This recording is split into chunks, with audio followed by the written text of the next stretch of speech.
Hello बच्चों, चलिए प्रश्न को पढ़ते हैं और समझते हैं। लिमिट एक्स का मान जीरो की ओर अग्रसर साइन कोष्टक में पाई कॉस स्क्वायर एक्स और बटे में है एक्स का वर्ग का मान है। और हमें विकल्प ए बराबर माइनस पाई दिया है, विकल्प बी में पाई दिया है, विकल्प सी में पाई बटा दो है और विकल्प डी में एक है। और हमें इनमें से सही विकल्प का चुनाव करना है। प्रश्न को हल करने से पहले हम प्रश्न के लिए मुख्य अवधारणा लिख लेते हैं, जिसकी सहायता से इस प्रश्न को हल किया जाएगा। तो मुख्य अवधारणा में हम प्रश्न से संबंधित कुछ मानक सीमा को लिखेंगे। देखो, मैं यहाँ पर एक मानक सीमा लिख देता हूँ, जिसकी सहायता से प्रश्न को हम हल कर देंगे। तो यहाँ पर है एक मानक सीमा, लिमिट एक्स का मान जीरो की ओर अग्रसर हो तो साइन एक्स बटा एक्स, इसका मान सदैव किसके बराबर होता है? एक के बराबर होता है। इस मानक सीमा की सहायता से हम इस प्रश्न को हल करेंगे। आइए अब हम प्रश्न को लिख लेते हैं और इसे हल करते हैं। तो हमें जो प्रश्न दिया गया है वो है लिमिट एक्स का मान जीरो की ओर अग्रसर, उसके बाद है साइन, यहाँ पर है पाई और यहाँ हो जाएगा कॉस स्क्वायर एक्स और पूरे के बटे में है एक्स का वर्ग। इसे एक बार और लिख लेते हैं।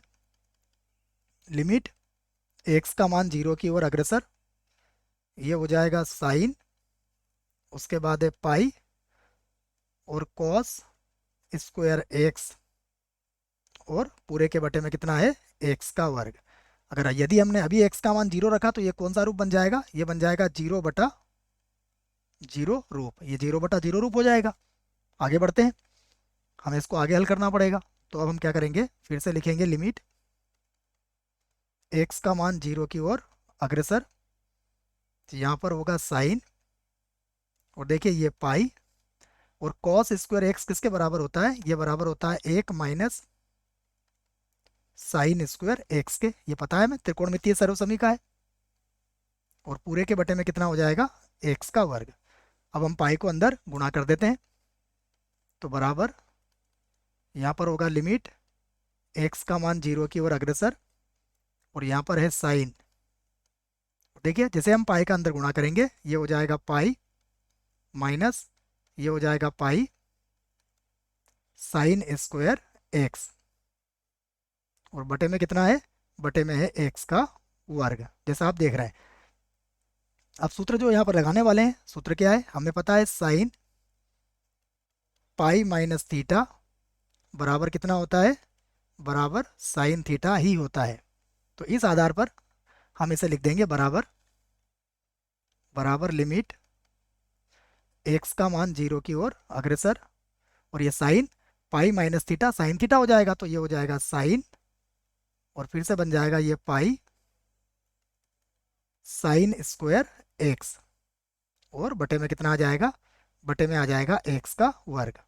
अब हम यहाँ पर मानक सीमा लगाने का प्रयास करते हैं। देखो, तो क्या करेंगे हम यहाँ पर, फिर से लिखा मैंने लिमिट एक्स का मान जीरो की ओर अग्रसर, यहाँ पर साइन और पाई साइन स्क्वायर एक्स। तो मैं क्या करूँगा, इसके बटे में भी क्या लिख दूंगा? बटे में भी लिख दूंगा पाई साइन स्क्वायर एक्स। अब देखिए, यदि बटे में लिखा है तो मुझे ऊपर भी इसी का गुणा करना पड़ेगा। तो ऊपर किसका गुणा कर दूंगा मैं? पाई साइन स्क्वायर एक्स का और बटे में एक्स की घात दो को मैंने इधर लिख दिया है। अब यहाँ पर देखिए ध्यान से, दोनों ही जगह हम मानक सीमा का प्रयोग कर सकते हैं। मैं दोनों ही जगह मानक सीमा लगा के आपको दिखा देता हूँ। इस बात को समझें आप कि यदि एक्स का मान जीरो की ओर अग्रसर है तब आप ये कह सकते हो कि पाई साइन स्क्वायर एक्स का मान भी किसकी ओर अग्रसर होगा? जीरो की ओर ही अग्रसर होगा। तो इस आधार पर हम दोनों ही जगह मानक सीमा का प्रयोग कर सकते हैं। तो अब देखिए, मानक सीमा लगा देते हैं यहाँ पर। तो बराबर ये sine pi sine square x बटा पाई साइन स्क्वायर एक्स, देखो मानक सीमा से ये किसके बराबर हो जाएगा? ये बराबर हो जाएगा एक के। गुणा में आ जाएगा पाई और यहाँ पर देखो साइन स्क्वायर एक्स बटा एक्स का वर्ग, तो यहाँ पर भी मानक सीमा लग जाएगी। तो मानक सीमा से ये हो जाएगा एक का वर्ग। हल करेंगे तो कितना आ जाएगा? पाई। तो पाई हमारा उत्तर आ चुका है। अब विकल्प देख लेते हैं हम कौन सा विकल्प सही है। तो विकल्प ए तो गलत है, विकल्प बी इस प्रश्न के लिए बिल्कुल सही विकल्प है। बच्चों, आशा करता हूँ आपको इस प्रश्न का उत्तर समझ में आया होगा। धन्यवाद।